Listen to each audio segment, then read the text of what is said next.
Kegiatan rapat koordinasi kita pada pagi hari ini dimaksudkan untuk memastikan bahwa 2020 kita merencanakan untuk target wisatawan kita 4,5 juta wisatawan.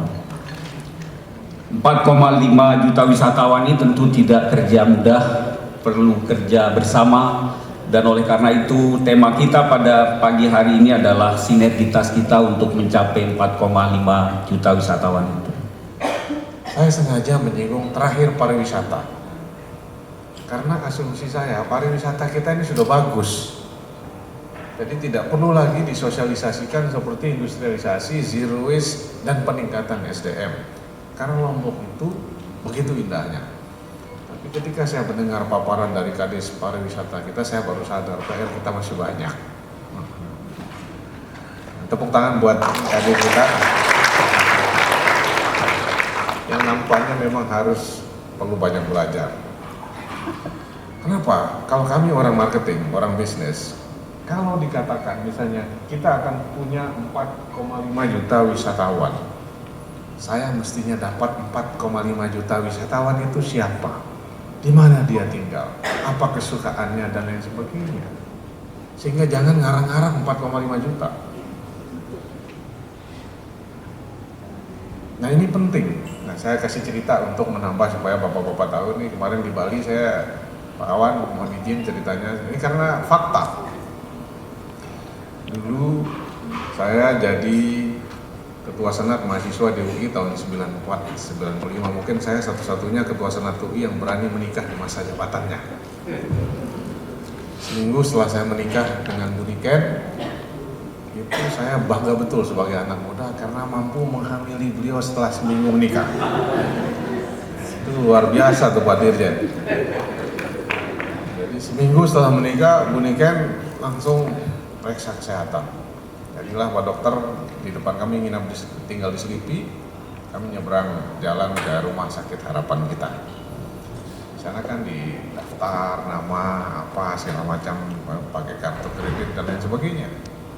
Nah, pas pulang keesokan harinya datang surat di tempat kami, puitis panjang sekali. Pak Zul dan Ibu Niken, banyak pasangan muda yang menginginkan punya anak dalam kehidupan rumah tangganya, tapi Tuhan tidak semuanya mengabulkan permohonan mereka.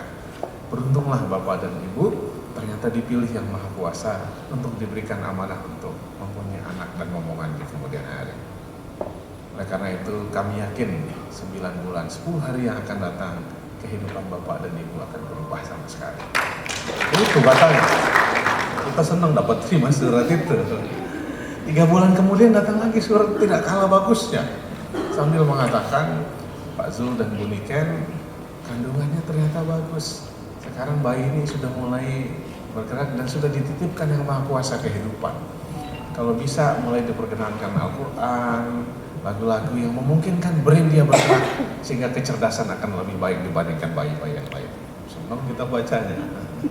6 bulan datang lagi surat yang lebih bagus lagi. Nah kalau 6 bulan bayi harus diasupi makanan yang sehat, ini makanan-makanannya, ini dan lain sebagainya, nanti begini begitu, harus senam begini, tempat alamat senam dan lain sebagainya, sehingga pas melahirkan tidak mengalami kesulitan. Nah sebagai bapak muda kita akan melakukan apa saja untuk membahagiakan istri kita. 9 bulan datang lagi surat tidak kalah puitisnya. 10 hari lagi rumah tangga bapak dan ibu akan berubah sama sekali ketika ada tangisan bayi, senyuman bayi yang membuat hidup ini jadi penuh arti, punya makna. Ketika 9 bulan 10 hari kemudian anak kita lahir, dia yang pertama kali mengucapkan selamat Pak Dokter, hebat banget. Selamat pada Bu Niken dan Pak Zul. Ternyata anaknya lahir luar biasa sehat, panjangnya segini, beratnya segini, dan anak ini ternyata sangat istimewa. Karena anak bapak dan ibu istimewa, kami menganjurkan memakai popok bayi yang istimewa pula. Oleh karena itu, kata perusahaan ini, kami punya produk popok bayi yang sangat istimewa. Harganya lebih mahal dibandingkan kompetitor kami. tapi untuk yang anak yang istimewa, walaupun harga kami lebih mahal sedikit, dia layak memperoleh produk yang istimewa pula. Akhirnya karena sudah kenal sama itu, sering dikasih masukan-masukan, we didn't care about the price. Kita nggak peduli tentang harga. Emotional distance sudah sangat dekat, sehingga kami membeli produk karena dia mengucapkan selamat yang pertama. Saya punya bayangan, Bapak dan Ibu, simple story, tapi kalau Kadis Pariwisata saya mengerti maksud saya. 4,5 juta orang ini, kita harus tahu kapan moment of truth-nya, kapan dia mau datang. Dia harus dikirimi surat atau apa saja dari sekarang.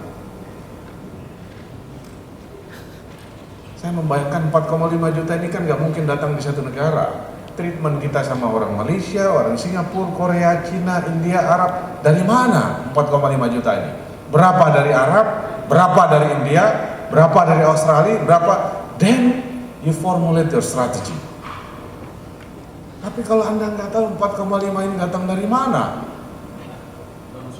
Anda nggak punya strategi, Anda nggak punya preparation apa-apa.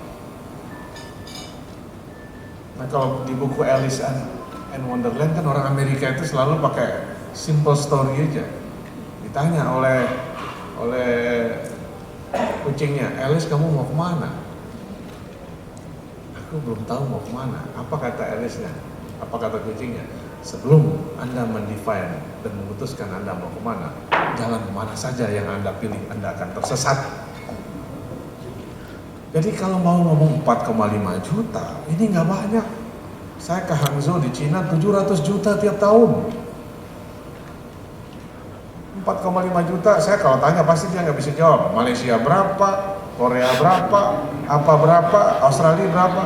Nah kalau sudah jelas berapa-berapanya kan, Anda akan bikin event di Malaysia apa, event di Arab apa, event di Singapura apa, event di Australia apa. Sudah jelas siapa yang Anda tuju. Jangan dia datang ke tempat kita, wah kita hiasi destinasi kita begitu indah. Tapi apa kata mereka? Lombok, Sumbawa memang seperti surga, tapi sebelum kami sampai ke surga harus melalui neraka dulu. Hanya karena coba berapa kali Pak Kadis Pariwisata atau Kadis Pariwisata Kabupaten sudah pernah datang ke Kemenkumham kita di sini. Karena coba bayangkan bagaimana hebatnya kita mempromosikan kita. Kalau orang datang tengah malam di kita disambut oleh penjaga imigrasi tanpa senyuman. Orang ngantri panjang di imigrasi kita. Nah kan kalau Kemenkumham ini didatangi oleh pariwisata kita, ya kalau yang menghadapi di imigrasi itu orang yang kalau kita lihat wajahnya itu terbayang apa isi dunia. Tapi kalau yang datang udah mukanya sumpuk, dia kurang tidur, nggak ada senyuman. Kita pariwisata. Belum apa-apa kita udah ditakutin orang segala macam. Pokoknya nggak berani masuk kapal dan lain sebagainya. Kita daerah wisata bos. Tapi bukan berarti kita tidak waspada, tidak hati-hati. But you should play in the mind of public. Jadi menurut saya pariwisata itu paling gampang mengatasi kemiskinan. Pariwisata paling gampang mengatasi pengangguran kalau caranya benar dan pas. Nah oleh karena itu saya salut sekali Pak Awan. Ini forum yang benar untuk berkoordinasi. Karena pariwisata itu bukan tentang desa wisata. Pariwisata is not only about Mandalika. Pariwisata itu bukan semata tentang Gili. Pariwisata itu tentang kita-kita. Pariwisata itu tentang manusia. Tidak mungkin kita akan membahagiakan orang lain kalau kitanya sendiri nggak happy. Nggak mungkin dinas pariwisata itu akan bahagia melayani orang kalau dia bahagia tidak juga gitu. Nah oleh karena itu menurut saya ini yang paling penting. Ini forum kita bersama. Saya mau nanti setelah rapat koordinasi saya mau tahu market screeningnya gimana. 4,5 juta ini siapa? Ternyata kalau 4,5 juta sejutanya dari Cina atau sejutanya dari Malaysia, program Anda supaya mereka datang apa? Masih ingu kemarin. Wah kalau kita lihat heboh kalau mau ke apa-apa. Sebenarnya yang dituju siapa? Nah itu sudah harus jelas, tapi dia bisa jelasin ini itu. Nah kita membayangkan lebih banyak ilmu-ilmu yang lain di masa yang akan datang bekerja sama. Apalagi saya tanya, saya sampai agak curiga tadinya, mesra betul Ingu sama kadis pariwisatanya. Ternyata memang komunikasi yang seperti ini kita bangun. Kadis pariwisata itu harus mesra dengan pelaku usaha, mesra dengan segala macam, sehingga semua merasa ini family kita. Saya baru dari Bali coba. Bali Tourism Board-nya luar biasa. Sudah diskusi bagaimana supaya Bali itu tidak terlampau banyak turisnya, tapi berkualitas.